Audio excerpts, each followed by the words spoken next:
Welcome to our team. We are Group 2 and as a part of our commitment to ensuring a positive and respectful workplace, we have established the Service Crew Code of Rights. This code outlines the fundamental rights of all team members, ensuring fair treatment, safety, and support in the workplace. It includes provisions for equal opportunity, protection from harassment, access to necessary resources, and avenues for voicing concerns without fear of retaliation. By adhering to this code, we aim to create an environment where every team member feels valued, respected, and empowered to perform their best. Let's work together to uphold these principles and foster a thriving workplace culture.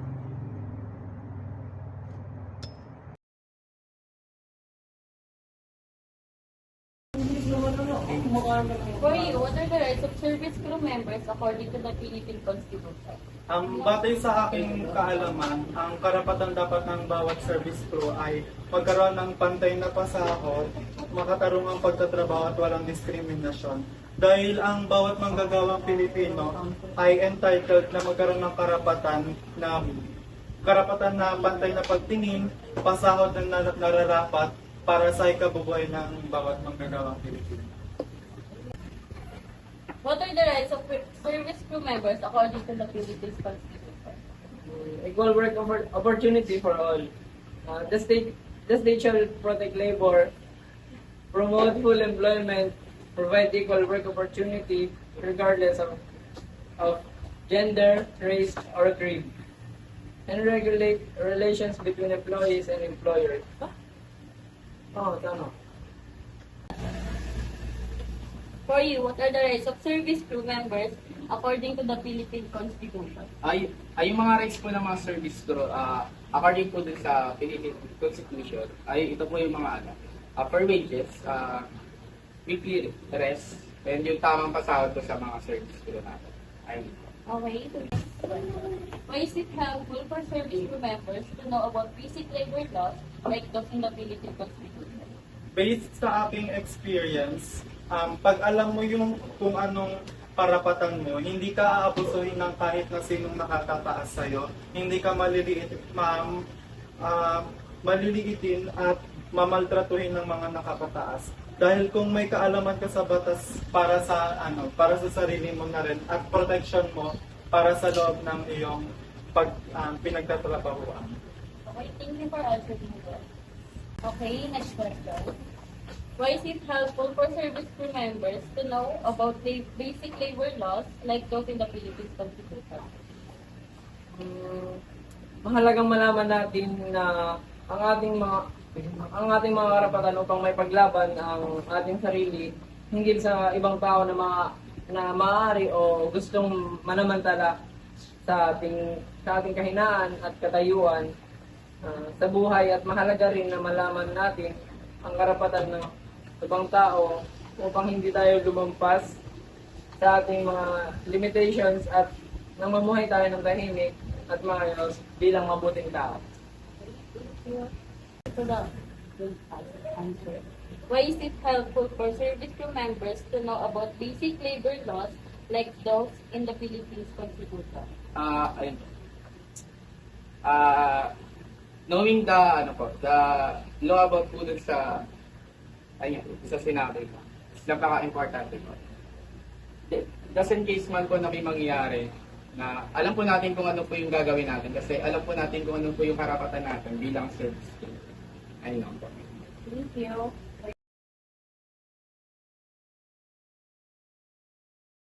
Hello, today I'm Rutulan Alante and I'll explain some key rights in the Philippine Constitution.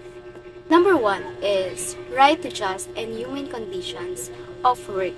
Article 8, Section 3. This ensures that workers are entitled to fair and decent working conditions, including reasonable hours, fair wages, and safe workplaces. Number 2 is the prohibition of child labor, Article 2, Section 22. This prohibits the employment of children in hazardous of exploitative labor.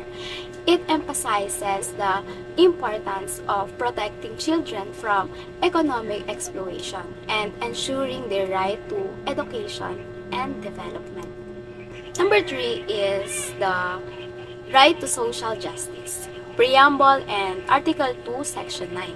This refers to the principle of fairness and equity in society.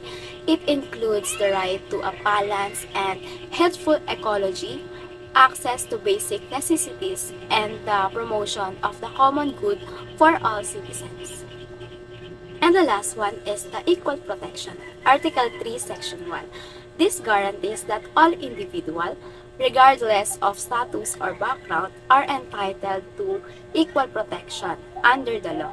It prohibits discrimination and ensures that everyone is treated fairly and without prejudice by the government and its institutions.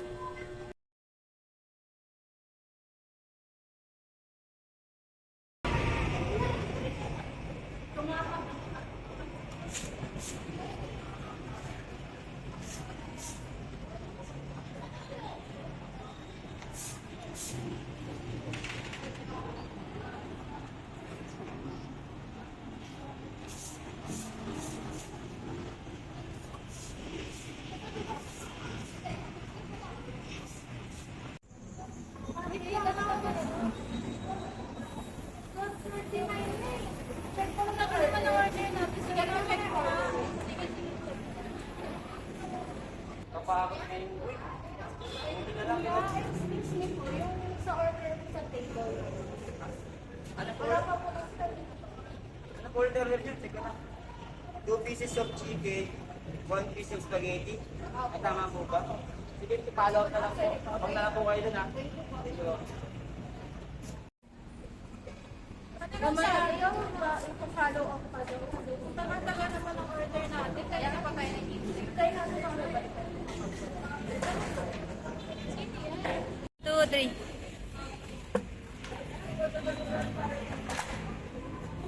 Yung order sa table number 6. Kanina ko po.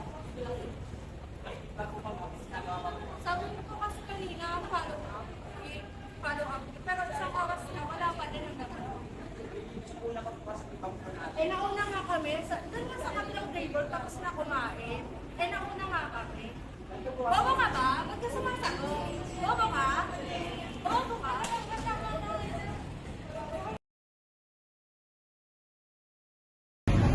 According to Article 2, Section 11 of the Philippine Constitution, may sasabi na may karapatan ng every person to be treated with dignity and respect.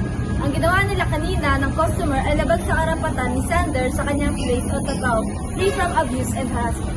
At meron pa, pinaprotektahan si Sander at ang ating mga service crew sa Labor Code of the Philippines, particularly under Article 87, which states na ang mga employer ay responsible for providing safe and healthy work environment. Kasama dito ang protection from verbal abuse or harassment by customer.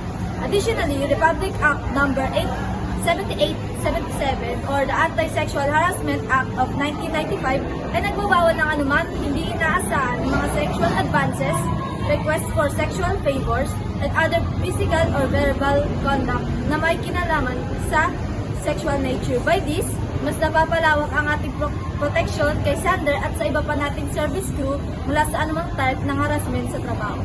And lastly, according to Article 13, Section 3 of the Philippine Constitution, which protects workers against unjust dismissal from their employment. Kung sa palagay ni Sander or ang ating iba pang service crew ay may nagawa na hindi sila ligtas or naharas sila sa trabaho dahil may customers, pwede na itong i-report sa nangyari sa kanilang employer without the fear na magkaroon sila or without fear na thinking na matanggal sila sa trabaho or yung paghihiganti. So, understanding and advocating for these rights ay mahalaga for promoting service crews to stand up para sa kanilang sarili, sa kanilang trabaho, while it also ensuring ang kanilang employers will treat them with dignity and respect and fairness. That's all.